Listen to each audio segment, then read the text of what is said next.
Welcome to Geeky Readers Club. Topic for the day is, are you eating your frogs promptly? If you are a procrastinator, always thinking today is not the best time for you to do that important task, Eat That Frog by Brain Tracy is the right book for you. It is an excellent book to learn time management and many productivity hacks.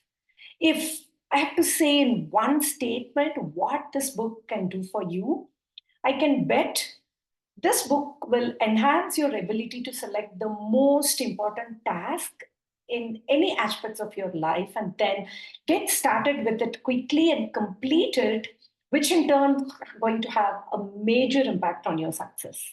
So this book is all about how you push yourself to complete the most important task as the first thing in the morning. And you will learn how to do things in the right order and learn how to manage your time effectively. So, by the way, are you confused? What is this terminology, frog, eating it, all that? So, your frog is nothing but your biggest, most important task, probably the one which you will end up procrastinating if you don't do something about it. It can be that one or a few critical important tasks that can have a huge impact, a positive impact on your life. So, Eat That Frog is all about eating the biggest live frog first in the morning and manage your time.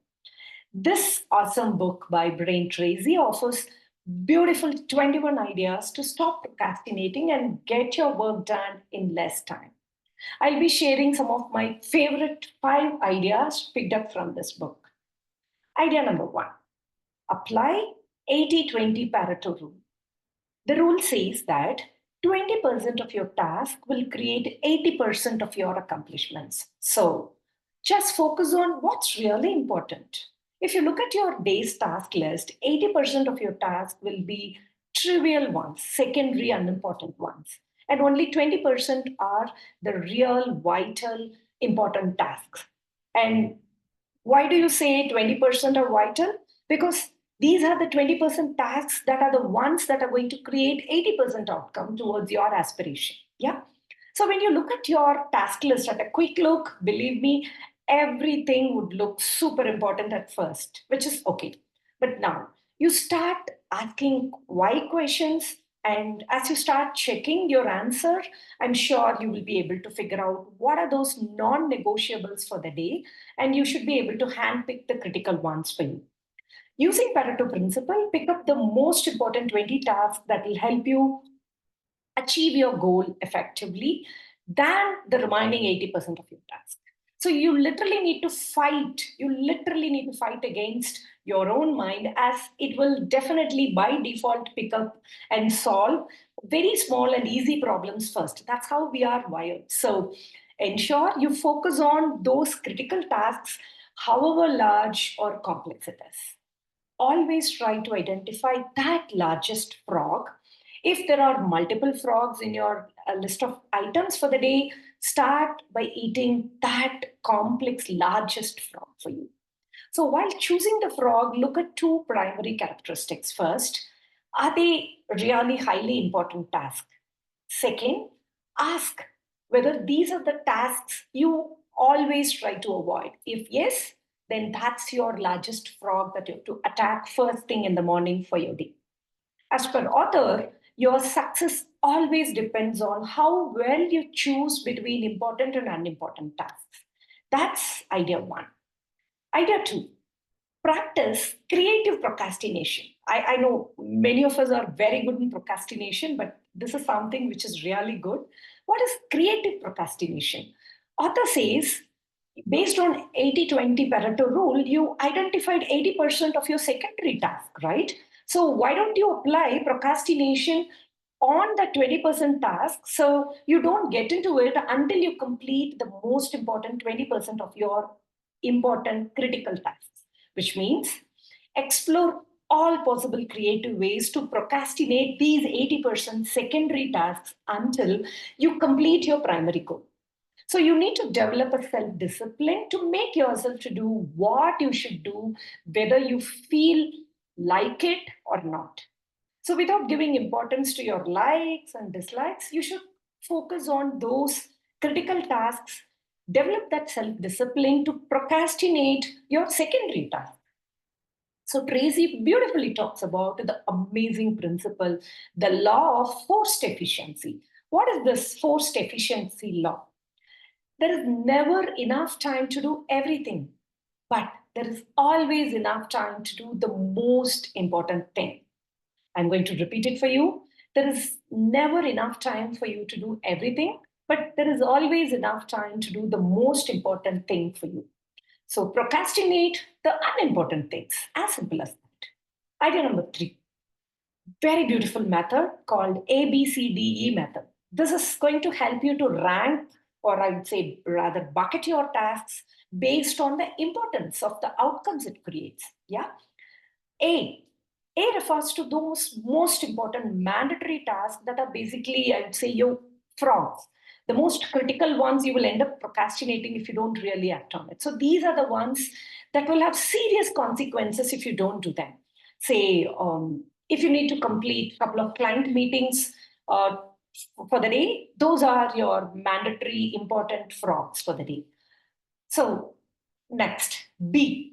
What is B? B refers to the task that you need to complete it for the day, else you will definitely have some mild consequences. Say, for example, I would say I'm trying to sell my services to my client. If that's my task A, then B could be something, speak to other functions within my organizations who has provided similar services around my core area in the past when while working with a client, or speak to your peers to validate your rate card. So, or it could be completing a performance review meeting for your team member. So these are the tasks that gets into the B bucket. So now the C bucket of tasks. So this refers to the tasks that are always nice to do. And there is no pressure to complete them, but and also there is no consequence if you miss them, but it is good to do it. For example, you need to respond some of the key mails, however busy you are throughout your day. And say you have scheduled a one-on-one lunch meeting with one of your team member. So these are the examples where if you even miss them, you don't have big consequences. Then let's move on to the bucket D. D refers to the tasks that can be easily delegated to somebody within your team. So you clear up some time, an additional time, so that you get more time to focus on those A type of tasks, which are the critical ones. The last bucket, E, tasks that can be eliminated from your to-do list. I think you should pick up what is it in your day that can be easily eliminated. Go for it. Say, for example, I would say filling up a timesheet. Yeah, it's okay. I can do it rest of during some of the time within the week. So this beautiful method will help you to bucket into A, B, C, D, E. So write down your task, label them A or B or C or D or E against each of the tasks for the day. So this bucketing technique will help you to prioritize your task based on the outcomes and always focus on completing those A category of tasks. That's idea number 3. Now let's move on to idea number 4. The law of 3. Analyze and identify 3 main core tasks for getting best results for the day. Say, for example, if you are a leader joining a new organization, ask yourself what are those 3 key goals you could contribute to the most and produce a huge value for the organization. Always place those 3 critical tasks on top of your priority list and focus on activities that are getting popped up to achieve those 3 goals throughout your tenure with that organization. So your daily tasks would be falling under these 3 big goals, could be some of the priority ones, and pay undivided full attention to complete them. And moreover, you could use this law to set a holistic goal for yourself, maybe a new year resolution, for example. So pick up what are those 3 goals in my career, relationship, health, finance, and start focusing on them throughout the day. Throughout the year. That's law number 4 we finished. So the moving on to the idea 5, slice and dice your task, which means when you have a very large, complex task, don't get overwhelmed looking at the complexity of the task. Break them into small ones. Slice and dice your big task into the small, tiny, manageable chunk of subtask. So you don't need to get overwhelmed and pick up the small ones one after the other. So you feel really good about taking up something and accomplishing something. Author suggests to use either of the two methods. One is called task-based method, where you analyze your task, put it into small set of sequence of activities, create a layout, writing down all the activities in sequence, and resolve one subtask at a time.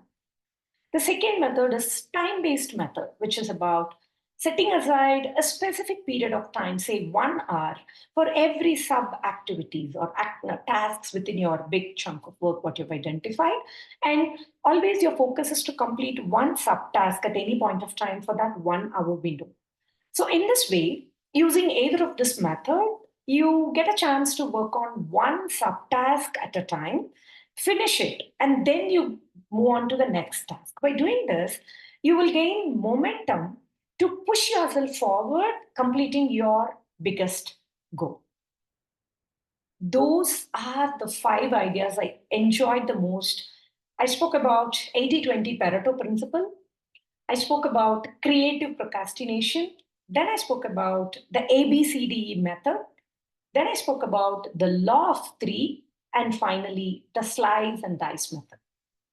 But apart from this beautiful ones, there are so many interesting hacks that are available in the book, like creating pressure and motivate yourself to take massive action to and accomplish your goal. Or it could be plan well ahead in advance so that you are not in a hurry set of mindset when you actually kickstart your work.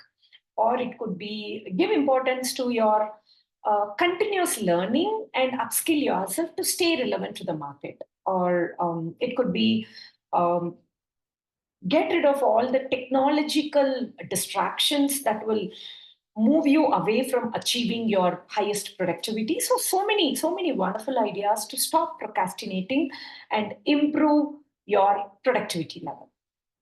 And finally, last but not the least, I just loved what this statement Tracy is talking about. 90% of our emotions result from the way we talk to ourselves, the self talk that we have to ourselves every time. So, better be nice to yourself. This is for those people who really don't focus much on self care and don't really do a lot of self reflection to understand yourself and improve the positive vibes in your self talk. So, better block your calendar, make appointments for your self development. That's about this beautiful book, Eat That Frog. Thank you for watching this video. This is Ramya here, committed for your 1% consistent improvement. Stay tuned for my next video. Bye until then.